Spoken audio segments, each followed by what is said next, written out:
Derek, since the last time we caught up with you, you've signed a couple of players. Just a little bit more on the two new additions.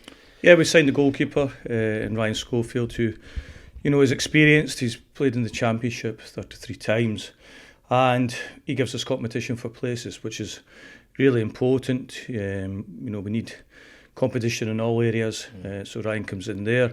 We've taken in Callum Cook, who gives us good competition in a more advanced area in midfield. He's capable of scoring goals, assists, and very good at dead balls as well. So it's something we've missed in that area of the pitch this season. We haven't had enough goals from midfield, so that's why we've added Callum. And with Callum as well, Derek, you've worked with him previously, haven't you, at different clubs? Is that always quite nice when you know what you're going to get? Yeah, I mean, I always like that. When I do work with people before, it does make it easier because I understand the way that they play. They understand me as well, so it's easier to understand the individual, quickly.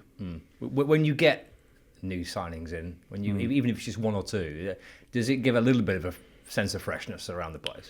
Yeah, it does, and players coming back from injury has helped us as well. But we're still adding to the squad. We'll hopefully have another 1/2 in before the window finishes, and I think that's important. It'll be in the forward areas because we need to get more goals in the area of the pitch.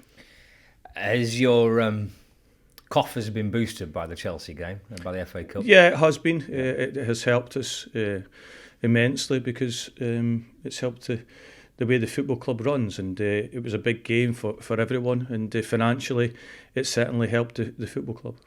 You can almost potentially look at a different type of player because your finances are a little bit better. Is that That's correct? Yes, we can, and we can certainly add to the squad in the transfer window. We've still got scope to do that. Working on it. Will we get any in between now and Saturday? Is I'm waiting for other clubs. It'll be 2 loans that'll be coming in next because we've already got 3 loans. So we'll be looking to add in that area. You know this division well. You've been a manager for long enough. I mean, the challenges of a January window, especially when the team's in the position that it's in. I mean, how much are you having to beg, steal and borrow a little bit here as well? It doesn't happen much these days. It used to happen before. Favours were a lot, but the way that football clubs are run nowadays, it's all about making profits, and I think that or covering for your losses, so to speak, as we see more and more. It's prevalent nowadays, but I think that we don't get favours anymore. Used to get sometimes to get a free loan. That certainly doesn't happen in this day and age anymore. Football's changed too much, hasn't it? Yeah, it has, and it's changed. From the top to the bottom, and the Premier League clubs are spending more money, so it filters it all the way down. How much of your time's been spent on trying to think about recruitment and think about what you can do? Yeah, all the time. That's why. It's really important. Is the window. I'll be glad when it finishes. I don't like it, but it's there to be used. And there'll be a number of clubs that come out of the transfer window in a weaker position. We've already seen that with some of the players that other clubs have lost, and there'll be other clubs that come out in a stronger position. And we're, really hopeful, and I think we will be stronger coming out of this transfer window than we went into it.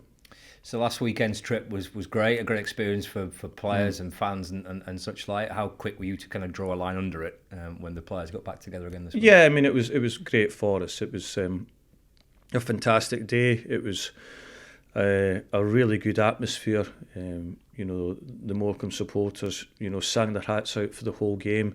They had different songs for it, and I think that was really important for the players as well to hear the backing that they had. We had 3,000 there, and they outsung the Chelsea support on the day, which was great, and it was a really good occasion for everyone involved. I've just been speaking to Ben Tollett and asked him about the connection between players and supporters, and obviously with what's going on around the club, which you've talked at length about to us in previous interviews.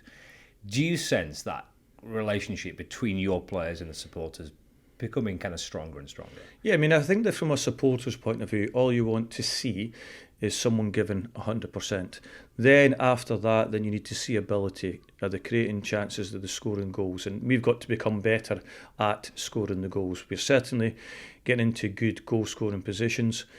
In the form table in the last 10 games, we're at mid-table, which is great. So we've seen improvement since the start of the position, not only in performances but in results as well. And we come off a New Year's Day win at home to Tranmere as well, which was great for the home supporters. Yeah, getting that home win on New Year's Day, how important was that? It's always important, when supporters have their family and friends coming to the game. They might take relatives that have never been to the team that they support match in their lifetime, and it's always good to have the first day of the new year to win, and we won convincingly on the day. Back-to-back wins, potentially, they can mean so much, can't they? No matter what division you're at, no matter what level you're at, if you can put two on the bounce together, it can... Yeah, you need to put runs together, and the runs are wins that we need to put together to catch the teams above us, but not only that, go past them as well. And we can see that we're catching a number of teams. The results the previous game didn't go favourably for us. We didn't play against Newport, but we've got an opportunity on Saturday playing against a team like Crewe, who have done exceptionally well this season, to go and try and win the match. Are you surprised at all about how Crewe have done this year? I'm not surprised if anyone in this league. It's much of a muchness. I think that there's no team in this league that is miles ahead, but Walsall are at this moment in time from a points point of view. But it's a really tight league this season. You've got a relatively quiet January from here on, haven't you? You've got no midweek games, only Saturday matches. Is that a positive for you in terms of working with the players, and especially if you do get one or two more in? Yeah, I think it is. We obviously had a couple of games postponed. We've moved them to February time, allowing us to get the January transfer window out the way. Then we have our squad from then in for the rest of the season. So I think that's important as well. And as you say, taking new players into the squad, it allows time to bed them in. Get money for your old phone, MazumaMobile.com.